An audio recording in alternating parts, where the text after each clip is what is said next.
Oh, there are so many yummy vegetarian options out there. You could try like lentil soup, veggie burgers, tofu stir fry. The possibilities are endless. Why the sudden urgency? Why the existential threat to companies right now? Look, across literally every sector, leadership teams are watching their absolute top performers just quietly disengage.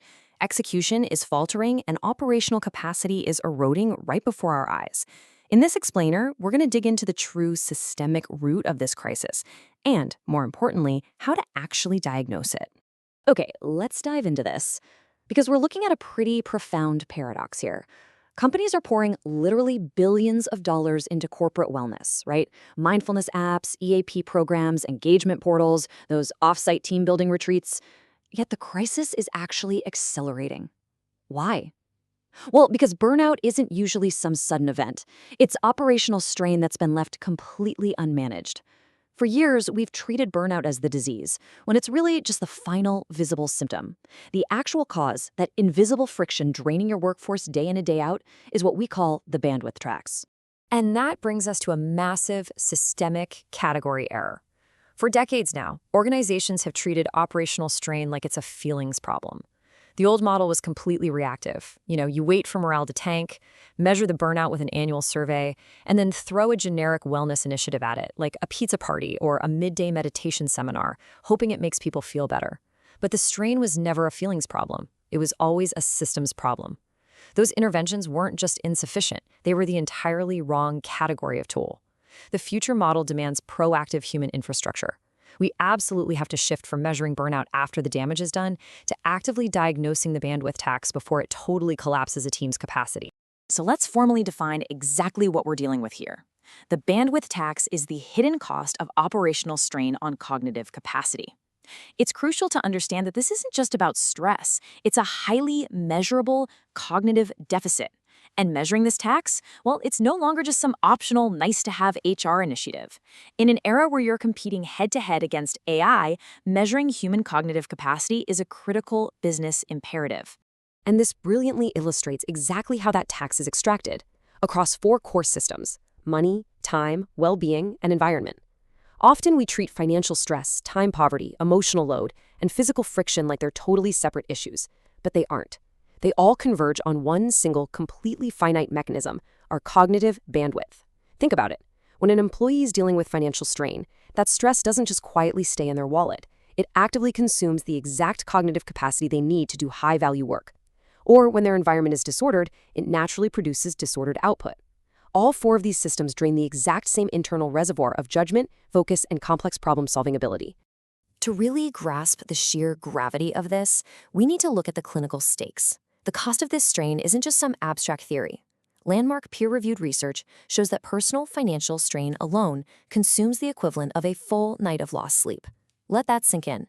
Every single working day, that translates to a functional drop of 13 IQ points. Just imagine multiplying a 13-point IQ deficit across your entire leadership team, your sales floor, or your engineering department. That is the bandwidth tax, and it's being paid in real time through poor decisions, degraded judgment, and totally missed signals. And as you might expect, the ripple effects on productivity are just staggering. Clinical evidence reveals a massive 4.7 times productivity loss in high exhaustion workers compared to those with low exhaustion. But here's the absolute most critical part of that metric. We are measuring presenteeism here, not absence. We aren't talking about the cost of people calling in sick. No, this is the astronomical cost of people who are physically sitting right there at their desks, attending your meetings, but who are completely, 100% cognitively depleted. But on the flip side, look at how rapidly that bandwidth can actually be recovered when we address the systems properly. Research shows a 21.9% gain in cognitive performance simply by shifting environmental bandwidth. Specifically, just moving employees from noisy, open-plan environments into private rooms. That's it. This proves unequivocally that operational clarity and team capacity are not motivational issues. They're deeply structural. When you just remove the friction, the bandwidth immediately returns. So the crucial point is this: diagnosis absolutely must precede intervention. The wellness industry mostly skips this step entirely, EOPs and wellness apps, they're therapeutic tools.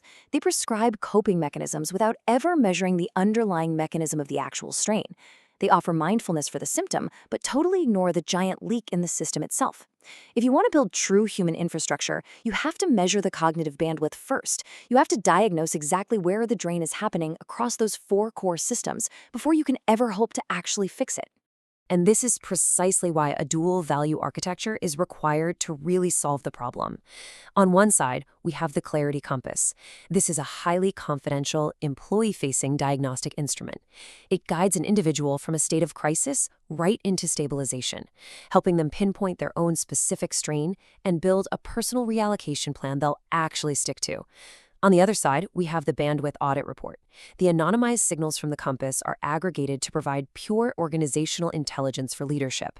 It quantifies exactly where the bandwidth tax is being paid by system, by department, and over time. You get individual relief and systemic insight delivered simultaneously. Now, this whole architecture rests on a totally non-negotiable foundation of operational trust. It's anonymous by default, requires a 5-participant minimum for cohort data, and absolutely no individual scores are ever shared upward. And look, these aren't just your standard HR compliance features. They are the absolute operational foundation required to extract real, honest data. Because without guaranteed anonymity, you simply don't get the truth. And without the truth, you're really just flying blind. Let's move to and see how this builds into a permanent operational shift through a highly focused 3-step engagement model. First, you deploy the Clarity Compass, giving every single employee a confidential system to map their own bandwidth. Second, leadership receives the Bandwidth Audit Report, finally getting a quantifiable, ground-up view of the organization's true systemic load. And third, you implement the sprints. These are facilitated workshops that actively operationalize those insights across your teams. This isn't just another temporary training event, guys. It's literally the installation of a brand new operating system for managing decisions, workload, and actual human capacity. The hard reality is the bandwidth tax is being paid by your organization right now either way. The only real question is whether you're willing to measure it, diagnose it, and recover it before your competitors do. Are you paying the bandwidth tax? Download the Soft Life Strategy Brief below.